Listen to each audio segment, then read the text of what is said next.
se retroalimenta de três vetores absolutamente complexos, cada um deles isoladamente. Primeiro, uma crise internacional.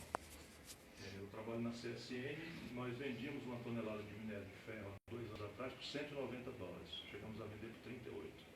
Quando a gente fez a lei de partilha do pré-sal e fizemos o cálculo dos trilhões, e é trilhão mesmo, de dólares, onde a gente pensou em assentar uma radical mudança na condição de vida do povo brasileiro, nós fizemos os cálculos com um barril de petróleo a $110 que nós vendemos. Chegamos a vender a 30. E assim sucessivamente, ou seja, um ciclo de commodities que internacionalmente despencou de preço, que não volta pelas próximas 2 décadas. Isso desfinanciou o Brasil de forma estrutural.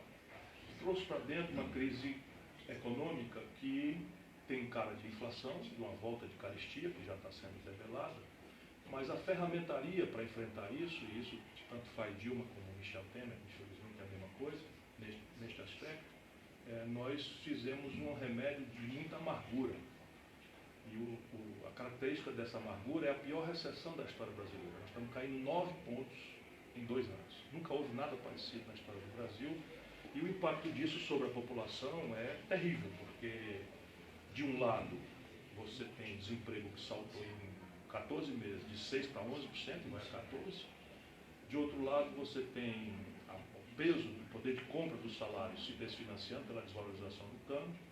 E, de outro lado, a qualidade, que já é precária dos serviços públicos brasileiros, vai se precarizar ainda mais na sequela de uma crise fiscal sem precedente, porque a receita pública está despencando. E isso inaugura uma crise política que eu nunca pensei que nunca mais fôssemos enfrentar. Minha geração é aquela que enfrentou, combateu e ganhou a luta pela redemocratização do país. E esse quadro de deterioração econômica, mais os erros políticos, mais o escândalo, né, novelizado de corrupção, acaba instalando uma crise política no Brasil que está ameaçando a nossa democracia. Nesse momento, o Brasil já não é mais uma democracia. Como o senhor analisa todas essas questões de corrupção, essas questões de Operação Lava Jato, né, que se criou na política, investigando a questão política? Mais uma pergunta. Com essas operações de corrupção, enfim, a política brasileira acabou, de certa forma, caindo um pouquinho no descrédito da população brasileira? Pouquinho é bondade sua, né? Hoje, na cabeça de um jovem brasileiro, de um trabalhador que passa um terceiro turno de trabalho dentro dos ônibus, indo e voltando para casa, né, que é maltratado nos postos de saúde, que tem medo da violência que hoje se generalizou na esteira da droga, né? Enfim, e a corrupção em cima disso é um câncer absolutamente destrutivo da confiança da sociedade no próprio sistema democrático. É evidente que a gente precisa todo dia, né, com paciência, com humildade, com muito respeito a esse sentimento justo da população brasileira, explicar que a corrupção é uma inerência da obra humana, né? Se você, por exemplo, friamente olhar o ranking da corrupção no mundo, a Transparência Internacional faz esse ranking, o Brasil nem é o mais corrupto, nem é o menos corrupto. Nós estamos ali no meio, é uma posição muito desonrosa, né? Mas nós somos o 74º país. O que quer dizer que nós estamos agora enfrentando a corrupção. Nesse sentido, a Lava Jato é uma contribuição muito importante. É evidente que o estardalhaço, para quem é professor de direito, como eu, né, não é uma coisa boa. Bom juiz é o severo, o que fala nos autos, né, não é o que se exibe de gravata borboleta, porque talvez muito jovem, né, muito insensado. O Brasil está sem ídolos.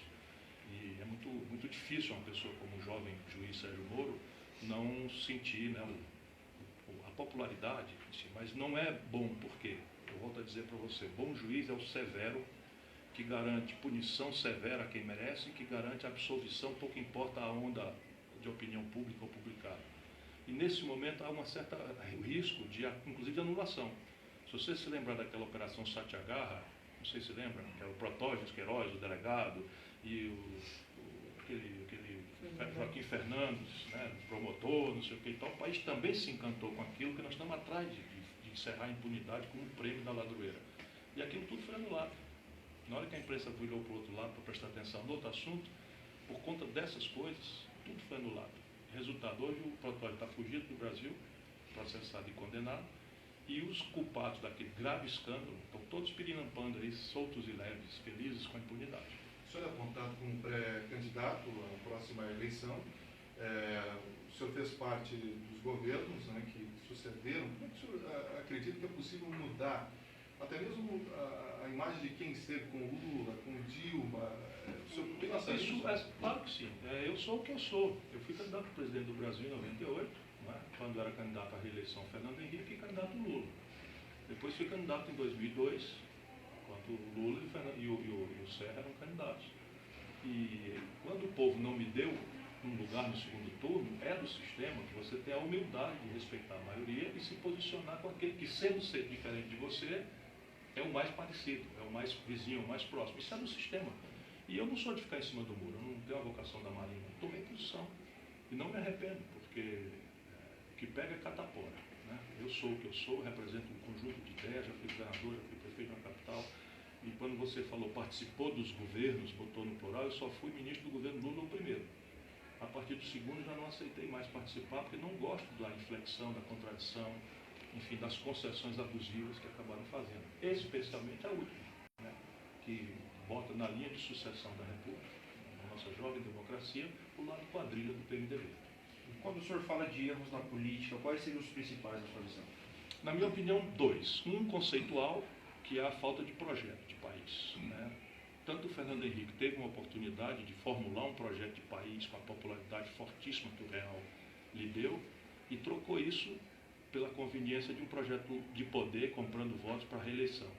E mais gravemente o Lula, né, que representou a emergência de um operário, de um trabalhador, né, de uma pessoa a quem até faltavam certos atributos formais, né, num país que aspira a ser respeitado internacionalmente. O Lula não tem um diploma, enfim, nós conseguimos a proeza, né, de fazer um trabalhador chegar à presidência da República pelo voto, sem golpe, E ele teve essa chance de ouro de formular um projeto de país, de coesionar quem trabalha e produz no Brasil ao redor desse projeto, e também trocou isso por um projeto de poder mesquinho, miúdo. Então esse é o primeiro grande erro, a falta de um projeto estratégico para o Brasil. O segundo já é mais medíocre, já é mais mesquinho e mais mal cheiroso. É a conveniência despudorada, né, de trazer a bandidagem oficial do Brasil para dentro dos governos, para dentro dos palácios, para dentro das repartições públicas. Isso é intolerável. O senhor acredita em golpe, como a presidente afastada tem comentado, reiterado? Eu sou professor de Direito Constitucional, tenho uma vivência brasileira e internacional, tive na Harvard Law School, não é para o gabolice que eu estou dizendo isso, apenas para fundamentar a minha percepção. Há um golpe de Estado em marcha no país por uma circunstância simples. O impeachment é uma inerência constitucional do presidencialismo, mas ele não é uma coisa que você faz, como no parlamentarismo, um mero voto de desconfiança.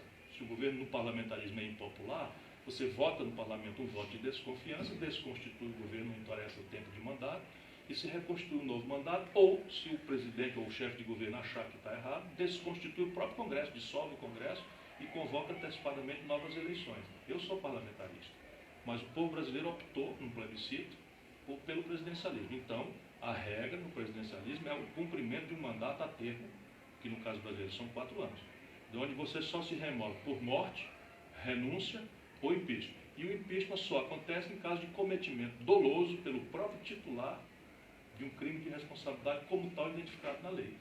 Nem o pedido formal de impeachment que está andando afirma isso. Porque pedalada fiscal não houve, e em havendo, é o Ministério da Fazenda